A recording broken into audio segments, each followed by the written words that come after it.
सुल्तान भाई आपका वो कहेंगे हम ट्रेनर बैठो। मनंदर सिंह जी बैठ जाइए तेजी।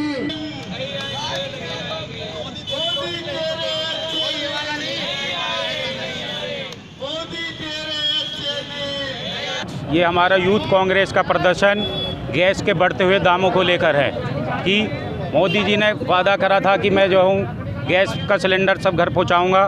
पहुँचाने की जगह जो है घर घर जो है चूल्हा पहुँचा दिया है उन्होंने, क्योंकि गैस के इतने ज़्यादा रेट बढ़ गए हैं, 900 पार होने वाले हैं रेट। ठीक है जी, इसलिए जो है हम यहाँ ये प्रदर्शन कर रहे हैं कि हम दिखा रहे हैं सबको कि अब घरों में गैस सिलेंडर की जगह चूल्हा पहुँच चुका और दोबारा से जो है हमारी घर की महिलाएँ गैस की जगह जो है चूल्हे से रोटियां सेक रही हैं, सब काम जो है चूल्हे से कर रही हैं। हमारी ये मांग है कि जब मोदी जी ने वादा किया था क्या गैस का हम दाम करेंगे, महंगाई बहुत है, सड़कों पर निकल ही आए थे, ऐसा कर दिया था जैसे 60 साल में पहली बार कुछ ये हो रहा है। 412 रुपये का उस टाइम पे सिलेंडर था यूपी की सरकार में, इन्होंने 4 साल में इतना कर दिया है, पिछले 60 साल को बोलते हैं। 60 साल में तो 400 रुपये का हुआ, तुमने तो 4 साल में 900 रुपये का सिलेंडर ला के खड़ दिया। गरीब आदमियों की तो पहुँचते बाहर हो गया।